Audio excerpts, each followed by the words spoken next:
Good morning, everyone. Thank you for joining us today. In our last discussion, we explored the incredible impact of nanotechnology in medicine. Today, we're shifting our focus to another critical area where this technology is making massive waves: energy and the environment. I'm thrilled to have our expert guest back with us. Hello, everyone. Thank you for having me. It's a genuine pleasure to be here to discuss this important topic. It's great to have you. So, to get us started, could you frame the big picture for us? What are these monumental, dual challenges in the energy and environment sectors that nanotechnology is really being aimed at? Well, we're essentially facing two massive and completely interconnected challenges. First, you've got this relentlessly growing global demand for energy. As populations expand and economies develop, we just need more power. But at the exact same time, we have an urgent, critical need to protect our environment and combat climate change. You see, these aren't separate issues. They're two sides of the very same coin. We have to solve them both together. And nanotechnology gives us this incredible, unique toolkit to do just that. By engineering materials at the atomic level, we can design solutions with brand new properties that are fundamentally more efficient and more sustainable, really getting to the core of these global problems. That really sets the stage perfectly. So for our discussion today, we're going to follow that exact thread. We'll kick things off with the power source itself, looking at next-gen solar cells and energy storage. Then we'll dive into a potential fuel of the future with the hydrogen economy. From there, we'll pivot to an absolutely critical resource, using nanotech to get clean water. We'll also explore how it helps us detect and even stop pollution. And then, to wrap it all up, we'll take a step back and really weigh the incredible promise of all this against the responsibilities that come with it. Excellent. Let's jump right into that first section on solar and storage. When it comes to generating power, how exactly is nanotechnology making solar cells better than what we have now? Nanotechnology is really attacking the two biggest bottlenecks for traditional solar: its efficiency and its cost. Now, to boost efficiency, we're using something called quantum dots. These are incredibly tiny semiconductor crystals that we can tune to absorb very specific wavelengths of light. This lets us capture way more energy from the full solar spectrum, especially that infrared light that typical silicon cells just can't use. We can also create nano-structured surfaces that basically act like microscopic light traps, making sure more photons are absorbed instead of just bouncing off. Now, for the cost side of things, the big breakthrough is printable solar cells that use nanomaterial inks. I mean, just imagine manufacturing flexible, lightweight solar panels with a roll-to-roll process, almost like printing a newspaper. All of a sudden, you could integrate power generation into almost anything: buildings, clothing, backpacks. It's a real game changer. The idea of printable cells is just incredible. But, as this slide points out, generating power is really only half the battle. The sun isn't always shining, and the wind isn't always blowing. So that means efficient energy storage is absolutely critical. How is nanotechnology helping to improve the lithium-ion batteries we already depend on so much, for everything from our phones to electric vehicles? It really all comes down to redesigning the battery's internal architecture. The key is inside the electrodes. That's where the energy is actually stored. So instead of using flat materials like we used to, we're now building electrodes with complex nanostructures, like tiny forests of silicon nanowires or really porous graphene scaffolds. Just think of the difference in surface area between a flat sheet of paper and a sponge. It's that same principle. This massive nanosurface lets us store way more lithium ions, which directly translates to a higher capacity battery. It also creates shorter, more direct paths for those ions to travel, which means much faster charging times and more power when you need it. And as an added bonus, these nanostructures handle the physical stress of charging and discharging much better, so the battery lasts for a lot more cycles. So we're getting fundamentally better batteries. But I'm also really curious about supercapacitors. They've always been known for these incredibly quick, powerful bursts of energy, but they just couldn't store very much of it. How is nanotech helping to bridge that gap that we see on the chart here? Exactly. Supercapacitors are the champions when it comes to power delivery and durability. You can charge and discharge them millions of times without a problem. But yeah, their low energy density has always been their Achilles heel. Nanotechnology is solving this by changing the electrode material itself. We're now using materials like graphene or something called activated carbon, which have an intrinsically enormous surface area. And here's the key difference. A battery stores energy through a chemical reaction, but a capacitor stores it physically by accumulating charge on a surface. So, more surface area means more room for charge. It's really that simple. This innovation is closing that energy density gap, making supercapacitors a really powerful option for things that need both a quick jolt of power and serious energy storage, like in EVs for capturing braking energy or for stabilizing a city's power grid. That leads us perfectly into our second section, the hydrogen economy. You hear it talked about a lot as this ultimate clean energy future, but what are the biggest technical hurdles we still need to clear to make it a widespread reality? Right. Hydrogen is an incredibly clean fuel. When you use it in a fuel cell, the only byproduct is pure water. It's amazing. But two major obstacles have really held it back for a long time.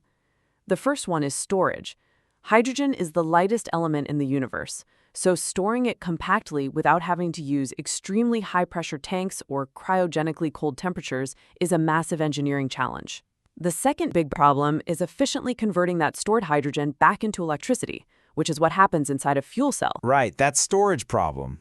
The source material uses this fantastic nanosponge analogy on the slide. Can you break that down for us? How does that actually work? That quote really does capture the solution perfectly. Traditional methods mean either compressing hydrogen gas into these heavy, bulky tanks or liquefying it, which just takes a ton of energy. Nanotechnology offers a third, much more elegant solution. We're developing nano-structured materials that are incredibly porous. They don't absorb hydrogen chemically, they adsorb it. That means the hydrogen molecules physically stick to the material's massive internal surfaces. So they act exactly like a high-density sponge, soaking up huge amounts of hydrogen at much safer pressures and much closer to room temperature, which makes the whole process way more efficient and practical for real-world use. So what are these nanosponges actually made of? Certainly. Two of the most promising types of materials are called metal organic frameworks, we call them MOFs for short, and carbon nanotubes. MOFs are just remarkable. As the slide says, they're crystalline materials, but you should really think of them as molecular scaffolding, built with incredible precision. This creates a rigid structure with an absolutely enormous internal surface area. And to put that into perspective for you, a single gram of some MOFs, that's about the amount in a sugar packet, can have a surface area that's equivalent to an entire football field. This makes them exceptionally good at trapping gas molecules like hydrogen. Carbon nanotubes, which are these tiny hollow cylinders of carbon, work in a similar way, providing a high surface area environment to hold that hydrogen. Okay, so we can store the hydrogen safely. What about getting the energy back out efficiently? How is nanotech helping to make the fuel cells themselves more affordable? The heart of a fuel cell is the catalyst that makes the chemical reaction happen, and the best catalyst we have is platinum. But as the slide notes, it's extremely rare and incredibly expensive. That's been a major barrier to mass adoption. Nanotechnology solves this with a simple but brilliant principle. Instead of using a solid chunk of platinum, we use platinum nanoparticles. Because they're so small, they have a massive surface-to-volume ratio. This means a much higher percentage of the platinum atoms are right there on the surface, where the catalytic reaction actually happens. We get the same catalytic performance using just a tiny fraction of the material, which drastically cuts the cost. And beyond that, we're using these same nano principles to research cheaper catalyst materials that could one day replace platinum altogether. This is all incredibly promising on the energy side of things. Now let's shift gears a bit to the environment itself and start our third section on clean water. How are nanofiltration membranes changing the game for water purification and desalination? Access to clean water is such a critical global issue, and traditional methods like reverse osmosis use a tremendous amount of energy. Nanotechnology offers a much more efficient way forward. We're creating these advanced membranes from materials like graphene oxide, and they have precisely engineered nanoscale pores. The process, as you can see on the slide, is both simple and incredibly effective. The pores are just big enough for water molecules to slip through easily, but they physically block all the larger contaminants. We're talking salt ions, heavy metals, bacteria, and even viruses. Because the water flows more freely than in traditional systems, nanofiltration makes both purification and desalination far more energy efficient. And that, in turn, makes it more affordable and accessible for communities all over the world. So that handles filtering water at the source. But what about cleaning a pollution that's already out there in the environment, like contaminated groundwater? For that, we shift from filtration to what we call active remediation. And nanotechnology has some powerful tools there, too. A fantastic example is using what we call nano-zero-valent iron, or NZVI. These are tiny, highly reactive iron particles. When we inject them into contaminated soil or groundwater, they actually seek out and chemically react with toxic pollutants like industrial solvents or heavy metals. They effectively neutralize them, breaking them down into harmless substances right on the spot. It's like sending a microscopic cleanup crew directly to the source of the pollution to fix it in place. That's a fascinating direct chemical approach. Now, I've also heard about another method called photocatalysis that uses light. Could you explain how that one works? Absolutely. Photocatalysis is a brilliant process that basically uses light as a trigger. It all starts with semiconductor nanoparticles, and the most common one is titanium dioxide, mainly because it's abundant, cheap, and non-toxic. As you see on the slide, the first step is really simple. You just mix these nanoparticles into the contaminated water. In the dark, they're completely inert. They just float around and don't do anything at all. But the magic really happens when you add light. When these titanium dioxide nanoparticles get exposed to UV light, which can even just be from natural sunlight, they absorb that energy and become activated. This generates these extremely reactive molecules called hydroxyl radicals.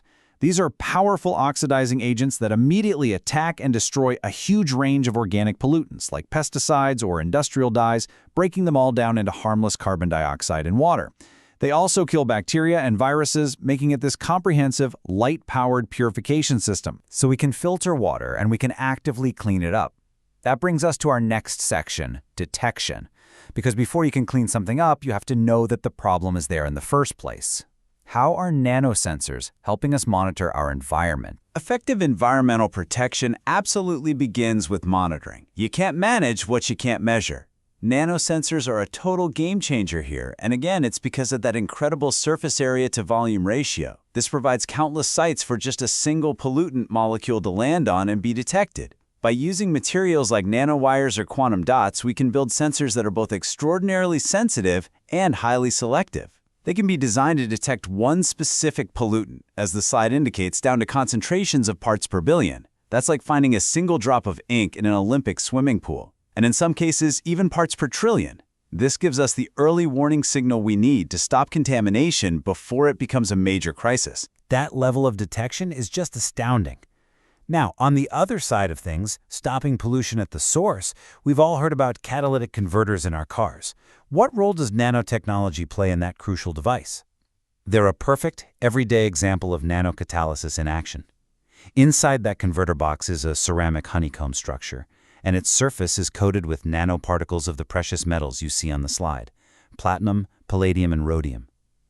As hot, toxic exhaust gases like carbon monoxide and nitrogen oxides flow over them, these nanoparticles catalyze the reactions that convert those poisons into harmless carbon dioxide, nitrogen, and water. Just like with the fuel cells we talked about, using nanoparticles provides that massive surface area needed for the reaction to happen quickly and completely. It makes the device effective, compact, and affordable enough to be in practically every car on the road today. That really illustrates the power of this technology beautifully. But as they say, with great power comes great responsibility. And that brings us to our final section.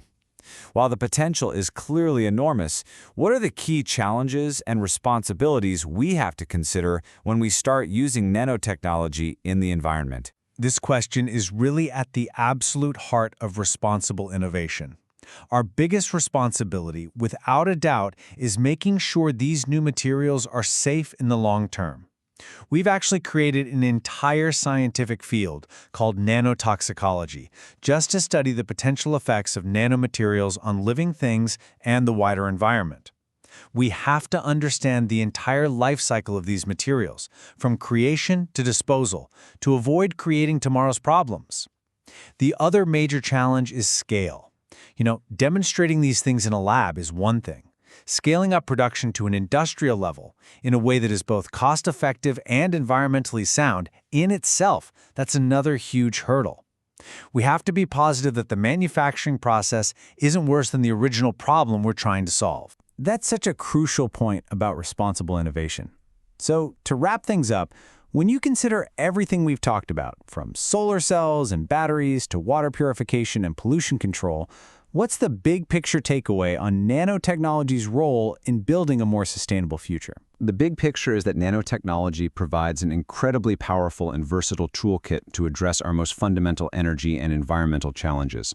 It's not one single magic bullet, but a whole suite of new capabilities. By harnessing the unique properties that matter shows at the nanoscale, we're developing more efficient solar cells, higher capacity batteries, safer ways to store clean fuels, and revolutionary methods to purify our water and air.